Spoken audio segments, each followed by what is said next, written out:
Hello students, welcome to Royal Study 03 में आप लोगों का स्वागत है। तो स्टूडेंट्स, आज हम लोग जानेंगे प्रेजेंट इंडेफिनिट यानी सामान्य वर्तमान काल। ठीक है, तो प्रेजेंट इंडेफिनिट का सिंपल प्रेजेंट है। ठीक है, पिछले वीडियो में मैंने इसके बारे में बताया था। टेंस के जो भी भाग होते हैं उनका बारे में बताकर और फिर ये प्रेजेंट इंडेफिनिट स्टार्ट करेंगे इस वीडियो में। तो स्टूडेंट्स, सबसे पहले दिया सिंपल प्रेजेंट टेंस। ठीक है, प्रेजेंट इंडेफिनिट का सिंपल प्रेजेंट टेंस। तो सिंपल प्रेजेंट का हिंदी क्या होता है? साधारण वाक्य। साधारण वाक्य। ठीक है, तो स्टूडेंट्स, सबसे पहले इसकी पहचान यानी कि हम लोग जानेंगे कैसे कि प्रेजेंट इंडेफिनिट ही है। तो सबसे पहले इसकी पहचान। ठीक है, तो पहचान इसको सबसे पहले हम लोग जानेंगे कि जिन हिंदी वाक्यों के अंत में ता है, ती है, तो है, ते हैं आदि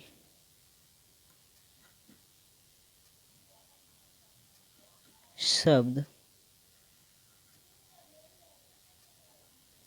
आते हैं तो वह वाक्य प्रेजेंट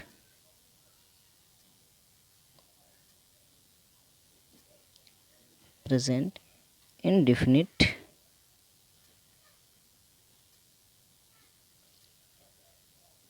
टेंस कहलाता है।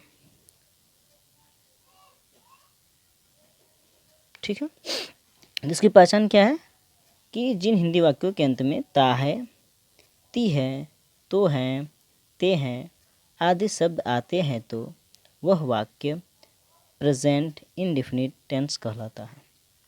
ठीक है, जो तो हम पहचान लिए, कोई भी शब्द दिया रहता है, अगर उसके लास्ट में ता आता है, ते आते हैं, तो आता है, तो क्या कौन सा टेंस होगा? Present indefinite. तो स्टूडेंट्स, अब इसका हम लोग बनाने का तरीका ये किस तरह बनेगा। ठीक है, तो सबसे पहले इसकी हम संरचना क्या लिखेंगे? संरचना। इसको इंग्लिश में स्ट्रक्चर बोला जाता है। STRUCTURE structure. ठीक है, तो इसका स्ट्रक्चर क्या होगा? सबसे पहले होगा सब्जेक्ट। सब्जेक्ट की हिंदी होती है कर्ता, यानी जो सेंटेंस में कार्य करेगा उसे कर्ता कहते हैं। Subject plus verb. वर्ब की हिंदी होती है क्रिया। वर्ब का फर्स्ट फॉर्म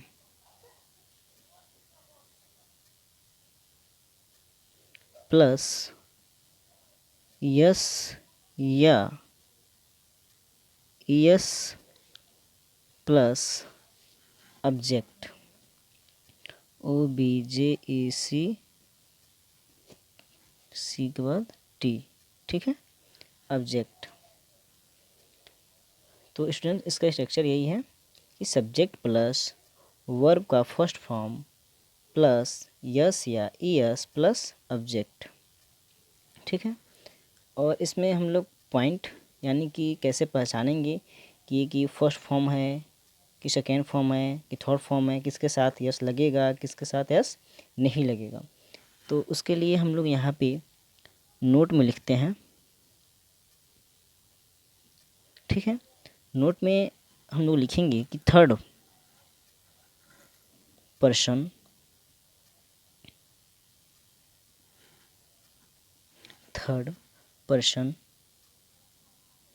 सिंगुलर, जैसे ही, सी, इट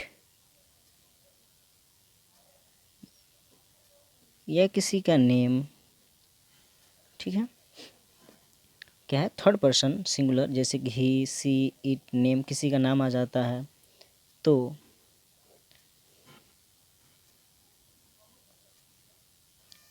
यस या ईएस का प्रयोग करना है, ठीक है। देख लेना आप लोग किसके साथ मतलब यस और इसका प्रयोग होगा, ही है, सी, इट है, किसी का नेम आता है, ठीक है, तो यस या यस का प्रयोग करना है, ठीक है। अब किसके साथ नहीं करना है ये भी देख लेते हैं। जैसे मान लीजिए अगर सब्जेक्ट आता है यू, वी, दे या आई, ठीक है।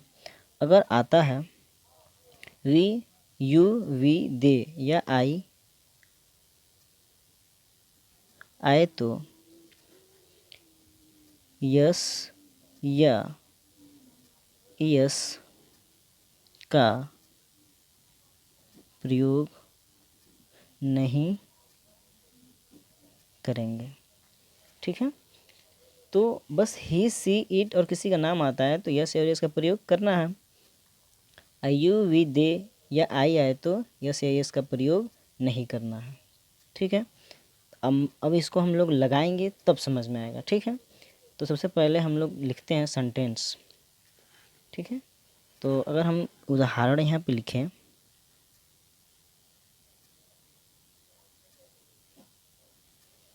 उदाहरण अगर लिखें, वह स्कूल जाता है, ठीक है, वह स्कूल जाता है, तो वो हमारा क्या है, सब्जेक्ट यानी करता है। तो करता का वह का मीनिंग होता है ही, ठीक है। और इसमें जाना क्या हो गया, क्रिया, तो क्रिया में ही यस और यस का प्रयोग करना है। अभी आप लोगों ने यहाँ पे देखा कि सब्जेक्ट प्लस वर्ब, वर्ब का फर्स्ट फॉर्म प्लस यस या यस, तो वर्ब का फर्स्ट फॉर्म में आप लोग क्या लिखे हैं, ही, सी, इट, किसी का नेम, थर्ड पर्सन है ये सिंगुलर, जिससे कि हम लोग एक वचन बोलते हैं, हिंदी में बोलते हैं ना कि एक वचन, जिसे एक कोई रहता है तो उसके लिए यस या यस का प्रयोग होता है। कोई ज़्यादा रहता है, जैसे कि आप यहाँ पे लिख दिए हैं यू, वी, दे या आई आता है तो उसके लिए क्या होता है, यस या यस का प्रयोग नहीं होता है। तो ही है तो इसमें यस या यस का प्रयोग तो होगा ही, तो ही वह का ही हो गया। अजाना का क्या होता है, गो, ठीक है। और गो में यस या यस जोड़ना है, ठीक है। तो ही गोज़ कहाँ जा रहा है, तो स्कूल, तो ही गोज़ टू स्कूल, ठीक है, ही गोज़ टू स्कूल। और आप लोग साथ में आप लोग अगर रिवाइज़ करते हैं इसको खुद से तो बहुत आसान हो जाएगा लगाने के लिए। जैसे मान लीजिए एक और रिवाइज़ के लिए दे रहे हैं यहाँ पे, राजेश दिल्ली में रहता है, ठीक है। तो इसको कैसे बनाएंगे, तो राजेश का सबसे पहले मीनिंग लिखेंगे, राजेश हो गए। अब कहाँ रह रहा है, तो दिल्ली में, तो रहना का क्या होता है, लिव होता है, LIVE। यस से और यस जोड़ना है तो इसमें यस जोड़ दिए, ठीक है।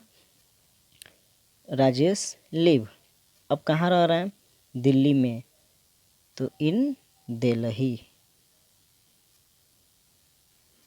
ठीक है। बहुत सिंपल, अगर आप लोग इसे देखेंगे, लगाएंगे, समझेंगे, आप लोग लिखिएगा मत, आप लोग इसे ध्यानपूर्वक समझिएगा, समझ लेंगे एक बार तो लिखने का ज़रूरत कोई नहीं है, ठीक है, कभी पड़ेगा ही नहीं। तो आप लोग क्या ध्यान में रखना है कि बस सेंटेंस हमें देखना है कि प्रेजेंट इंडेफिनिट है या नहीं, ठीक है।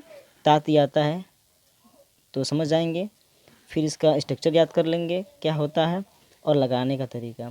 तो स्टूडेंट्स और आप लोग के लिए मैं 2 सेंटेंस लाया है और इसे आप लोग कमेंट बॉक्स में करके बताइएगा कि वह पढ़ती है, वे लोग जाते हैं। ठीक है, तो ये दो आप लोग के लिए अभ्यास के लिए दे दिए हैं और आप लोग इसे करके कमेंट बॉक्स में दिखाइएगा। तो फिर मिलेंगे आप लोग को अगली वीडियो में।